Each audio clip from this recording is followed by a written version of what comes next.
DocTalk is brought to you by Multimin USA, manufacturers of Multimin 90, Sure Trace Mineral Supplementation by Timed Injection. Hi there and welcome to DocTalk. I'm Dr. Dan Thompson here from the College of Veterinary Medicine at Kansas State University, and I'm joined by Dr. Beth Davis today. It's going to be a great show. We're going to talk about equine vaccination programs and why you should vaccinate your horses. We're sure glad you joined us. We started using Multimin 3 or 4 years ago. Anytime that you're able to supply a product like this that can boost the immunity system, get a better response from your vaccines, it kind of fits into a total program. We just feel like that the Multimin is kind of a reassurance that we're getting the most and the best performance possible. Closed caption brought to you by AgriLabs, the perfect pairing of performance and value. This segment is brought to you by Rotomix, manufactured in the USA and designed for feeding performance in the feedlots, beef production, dairy, and cow-calf operations. Hi there and welcome to DocTalk. Dr. Davis, thanks for being here. My pleasure. Thanks for having me. For those of you who haven't met Dr. Davis, Dr. Beth Davis is an associate professor here in the Department of Clinical Sciences, and she's a boarded internal medicine specialist for large animals, and specifically you work with horses here at the Veterinary Health Center at Kansas State University. But it's always great to have you on the show, great to talk about horses, and today we're going to talk about vaccinations. Perfect. That sounds like a great idea. All right. Well, let's start out with the big question is, you know, should I vaccinate my horses? Why should I vaccinate my horses? Yeah, great question. And, you know, that is an issue that comes up is, do we really need to vaccinate our horses? And when we're looking at preventative health and keeping our horses healthy and trying to avoid complications and sometimes pretty serious complications of infectious disease, vaccines are going to be the core way that we are going to protect those horses. And so, you know, when, you know, and I've sure you get those questions. Absolutely. And people are you have the two camps, the one that want to vaccinate for everything under the moon, and the others that need to figure out they need to get them involved. So when we're talking about different types of vaccines, how do we break those down or classify them? Right. So according to the American Association of Equine Practitioners, we have two categories of vaccines. We have those core vaccines, and then we have risk-based vaccines. And the core vaccines are really intended to protect against those very serious pathogens that could cause very serious disease, even disease that could kill our horses. And so those diseases are going to be things like the encephalitis viruses, Eastern, Western, West Nile encephalomyelitis viruses, tetanus, and rabies. Those are going to be really important. So the core vaccines are really the vaccines that are, you know, regardless of where you live, regardless of the production status of the horse, these are the ones that, you know, you really got to get done.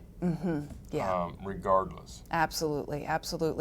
And and so something like rabies, it's really important for the horse, but it's really important for the people working around that horse as well. Yeah, it can be issues not only with your companion animal or large animal, but also something that human beings can contract.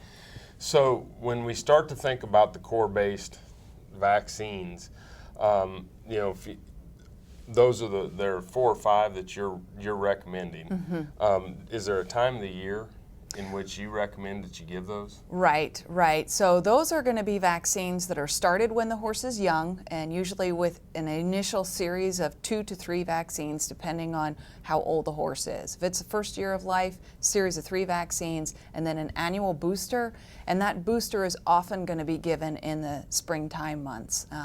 You know, it needs to happen at least once a year, though, to keep them healthy. Perfect. It's a great discussion on equine vaccines. When we come back after the break, we're going to have more discussion with Dr. Davis on the equine vaccines. You're watching DocTalk, and we're sure glad you joined us. This segment was brought to you by Brute Cattle Equipment, makers of the Brute Stealth Hydraulic Chute. If the chute fits, swear by it. Visit our website for more information. Dr. Dan here. Whether I'm driving up and down the roads covering the state of Kansas, or I'm getting between Riley and Manhattan for my job, I'm driving a Ford truck.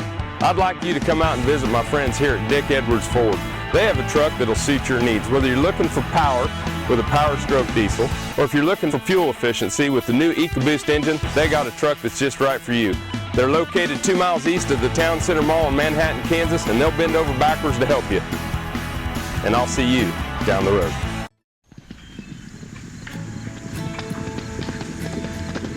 You know, I think people are just kind of born with a passion. I wouldn't be where I am today without that horse. Oh, I'm not passionate about horses. That's just something that's in here. I can't explain it.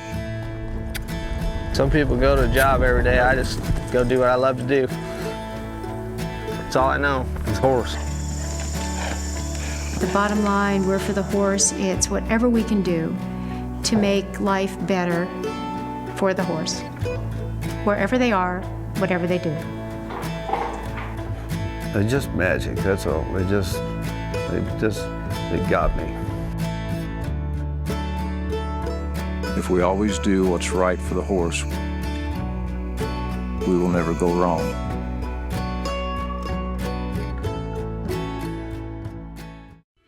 Got cattle? Rotomix manufactures a complete line of energy-efficient rotary and vertical feed mixers for feedlots, beef production, dairy, and cow-calf operations. Our mixers are available with the patented Generation 2 staggered rotor, the industry standard for feeding wet rations that include wet distiller's grain. Made in the USA, Rotomix mixers are designed for feeding performance that American cattlemen and dairy producers have come to expect. Rotomix, proud to offer a better mix in less time using less fuel.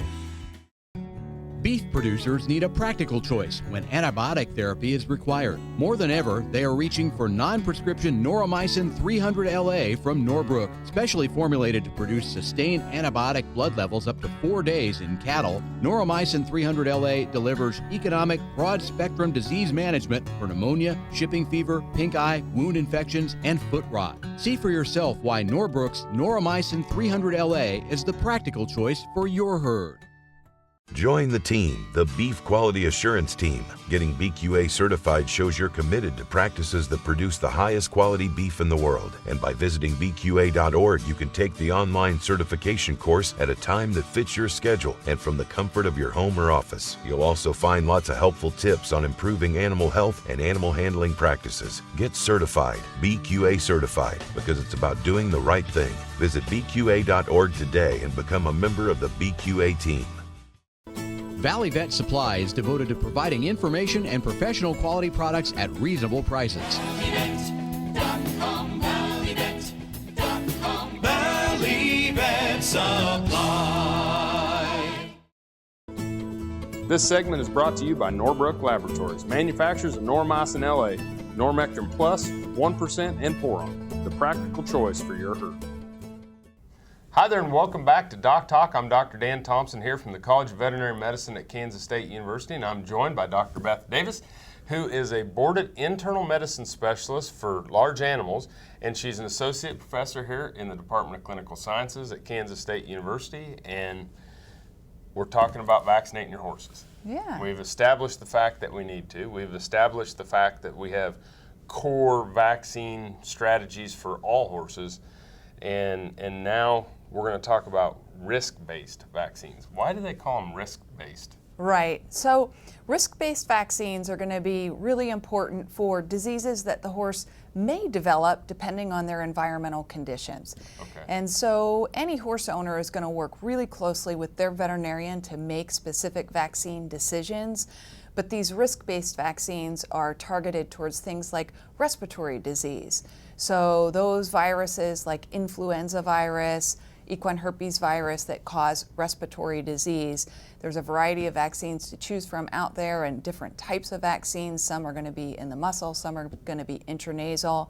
And again, working with your veterinarian, owners can make those decisions, but it's going to protect against those diseases that might be encountered by the horse. Some of those intranasals can be a little bit of a test to deliver sometimes. That's right. They can be a little tricky. Yep.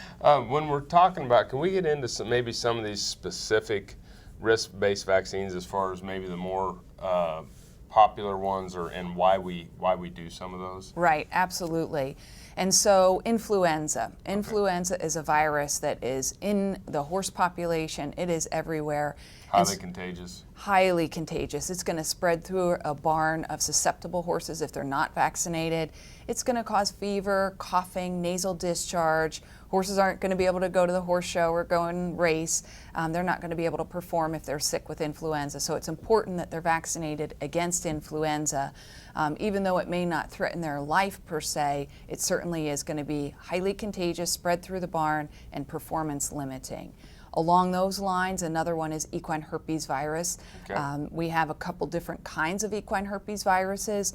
Type 1 and type 4 are the ones we worry about in terms of horses developing respiratory disease. So it's really important that horses are well vaccinated against EHV 1 and 4 to protect against respiratory disease. EHV1 can cause problems in pregnant brood mares, and so we can have problems with abortion. So in pregnant mares, it's important that they are properly vaccinated against EHV1. Wow. Now, can you give that vaccination to them while they're pregnant, or is this something that Right, right. So good question. Again, it's something that the owner's going to work with the veterinarian on. But yes, those mares, those pregnant mares, do need to be vaccinated throughout pregnancy so that we can maintain a high level of immunity against that virus and we don't have problems with abortion and even abortion storms. Another important bacterial disease that can cause respiratory disease that would fall into the category of risk-based vaccines is the one that protects against strangles or Streptococcus equi. That is one that causes pretty serious disease, but only in certain populations of horses. And so that's one we really do reserve for horses that are only at risk for getting exposed. I think it's a great discussion. We're going to come back after the break and continue our discussion on equine vaccines. Valley Vet Supply is devoted to providing information and professional quality products at reasonable prices. ValleyVet.com, ValleyVet.com, Valley Vet Supply. Cow-calf, stalker, and feedlot producers know that effective parasite control improves overall herd performance and profitability. Norbrook offers a comprehensive, economical line of pour-on and injectable parasiticides for every livestock operation. Consult with your local animal health supplier to set up a program that protects your investment and brings larger cattle checks this fall. See for yourself why the Noramectin line from Norbrook is the practical choice for your herd. This hog is Hanover hoof for meal made from U.S. soybeans. Now, one hog isn't that impressive, but suppose we add another, and another, and another. Before long, you've got billions of hungry customers around the world all clamoring for the same thing. Our soybeans. Learn more about the billion-dollar appetite of animal agriculture at BeyondTheElevator.com. Brought to you by America's soybean farmers and their checkoff. In the springtime, cattlemen need to be thinking of preventing important diseases like pink eye. Pink eye prevention includes management factors like good fly control, pasture management, along with a good vaccination program. Eyesight from AgriLabs has broad efficacy coverage as its origin from 8 different field isolates of Moraxella bovis. It is safe, smooth, highly syringeable, safe with young calves and pregnant cows, and provides superior protection against pink eye. TrueTest Group, weighing systems, electronic identification, EID, electric fencing, and dairy automation systems help farmers and ranchers around the world manage the performance of their livestock for ultimate profitability. Hi there and welcome back to Doc Talk. I'm Dr. Dan Thompson from the College of Veterinary Medicine at Kansas State University, and I'm joined by Dr. Beth Davis, who is a boarded internal medicine specialist for large animals and an associate professor in the Department of Clinical Sciences here at the College of Veterinary Medicine at Kansas State University. And Beth, you see a lot of horses coming in through our clinics, whether it's for referral from all over the United States or our local horses that use us as a local practice. Y'all are to be commended for the level of care that you give to a lot of horses, and it's great to have you on here. We're talking about vaccinations. And as we had discussed kind of before the show, you know, sometimes there can be downsides to vaccines, and people need to be aware of some of the things that those can be. Absolutely, absolutely. It's an important point. Certainly there's not anything we administer to our animals that couldn't potentially cause a problem or have a downside. And so that's one of the reasons it is important to work with a veterinarian on making vaccine decisions. But some of the things that we can run into as far as a potential downside, in the last segment we talked about risk-based vaccines. And one of the vaccines I talked about was the one that protects against strangles. And strangles is a really important infectious disease, and certainly we want to protect horses against it. But sometimes we can have problems with that vaccine where they could actually develop some lower limb swelling, a fever, and actually get a little bit sick from that vaccine, which can be pretty serious. And so sometimes there can be adverse reactions from vaccine administration. The other thing that we can sometimes run into is we have a lot of vaccines that we've talked about, right, and sometimes time is tight for everybody and we try to be efficient with our time, and sometimes we give a lot of vaccines at one time to horses. And so in some cases horses will get a swelling or a stiffness or have a little bit of a couple of days where they're a little bit off after vaccination. And so in those situations we do want to try to spread things out a little bit, again working with the veterinarian, but using a strategy that does kind of spread it out and maybe doing it over the course of weeks or months to complete that vaccine program. So if I get the lower limb swelling and some of these things that could potentially happen, you know, I know I should probably have a veterinarian take a look at the horse, right, but what are some of the things that a veterinarian is going to be looking for or thinking about right, with getting my horse back to normal? Right, Is it right. just a time? Well, it depends. It depends on the vaccine that was administered, and it depends on the kind of reaction that we're seeing. And so if it is a situation where a problem after, say, a strangles vaccine, that can be a pretty serious problem. And so they're going to be looking specifically for how the horse is doing and then giving specific anti-inflammatories to help reduce that reaction. Get rid of the swelling. Yep. Yeah. Yep. Well, I think it's important. I think that when we come back, we're going to take a break. Okay. But when we come back, maybe have a discussion on how we plan our vaccine programs out. Okay, during that sounds terrific. Sure appreciate you joining us. All right, well, thank you. We appreciate you joining us too. We'll be back right after the break. You're watching Doc Talk, and we're sure glad you joined us. This segment is brought to you by Lalaman Animal Nutrition, dedicated to the development and production of natural and differential solutions for animal nutrition. This is Agriculture Today from Kansas State University. K-State has been chosen to lead a new effort focused on developing wheat varieties that are resilient to the warming effects of climate change.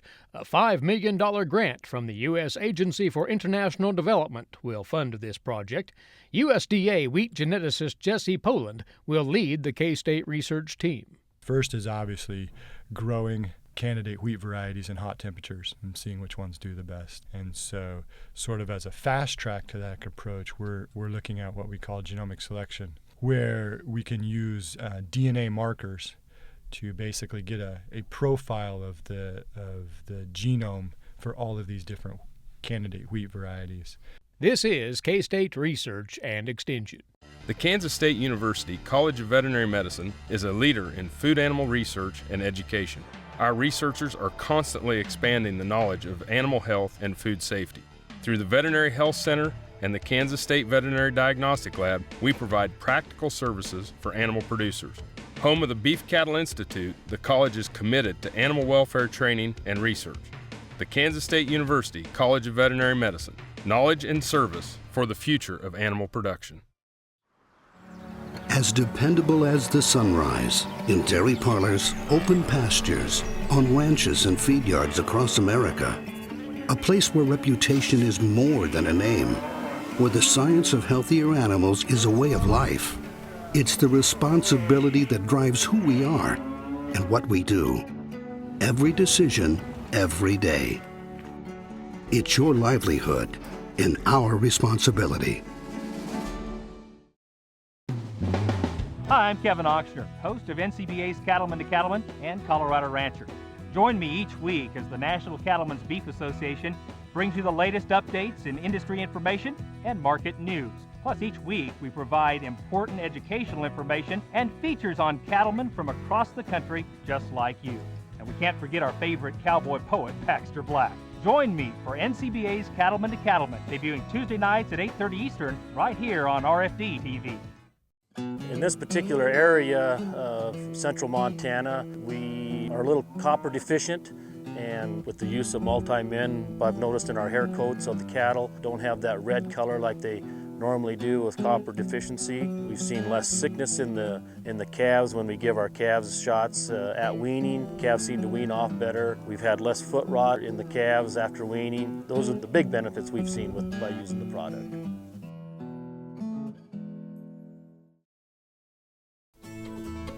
This segment is brought to you by the Beef Quality Assurance Program and the Kansas Beef Council, improving animal care and beef safety for more than 20 years. Hi there and welcome back to Doc Talk. I'm Dr. Dan Thompson here from the College of Veterinary Medicine at Kansas State University, and I'm joined by Dr. Beth Davis, who is a boarded internal medicine specialist for large animals and an associate professor in the Department of Clinical Sciences. And we talked during the break, you know, kind of that timeline. What for an adult horse, what are your thoughts? Of course, we recommend to work with their local veterinarian. Right, But absolutely. let's just talk in general terms what you kind of look at as a veterinarian. Sure. So the way we look at it is going back to those core vaccines, and so protecting against disease that, number one, can be life-threatening and can be contracted through things like mosquito bites. And so when we have warm weather, we want to start up with those vaccines early in the year. So we're probably looking somewhere around March to start with those vaccines, so Eastern, Western, West Nile, tetanus, rabies. With our risk-based vaccines, and we talked about influenza and rhinopneumonitis, so respiratory diseases that horses can come in contact with, we're going to include that at that time as well. We're going to vaccinate against those. And that's going to allow that horse to have time to induce an immune response, be well protected when they are exposed to other horses at activities, at trail rides, at shows, those sorts of things, and then as well as be protected when they get those mosquito bites and potentially are exposed to those viruses. It's absolutely amazing how many times a horse can be bitten Absolutely. by a mosquito in a day. Yeah, exactly, and especially at night, and especially at night in very warm weather. We have a lot of problems with amplification of those viruses when we have real warm nights. And so that's another reason we want to make sure that they get the vaccines early enough that their immune system is really cranked up when they're staying outside 24/7 because the weather is beautiful and it's nice and warm, but they are getting those mosquito bites.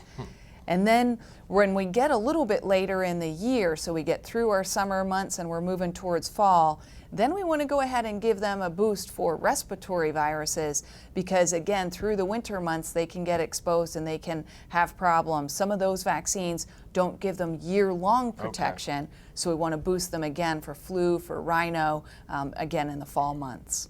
So for a majority of them, it's going to be an annual booster in March, and then your flu and your rhino heading into that kind of flu season. Even though they're horses.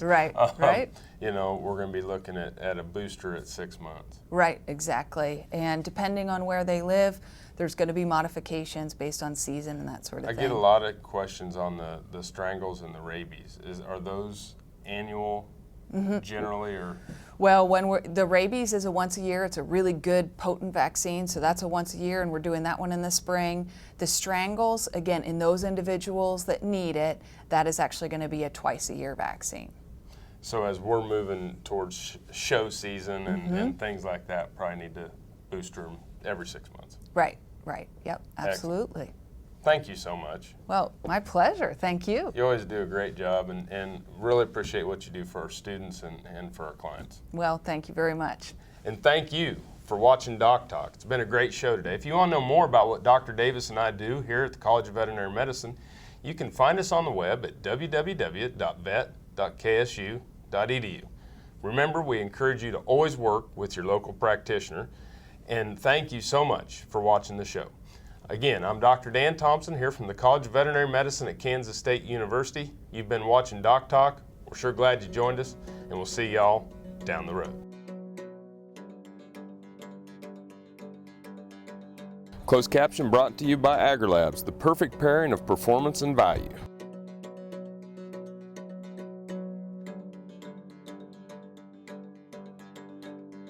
For more information about this program or previous programs, go to DocTalkTV.com.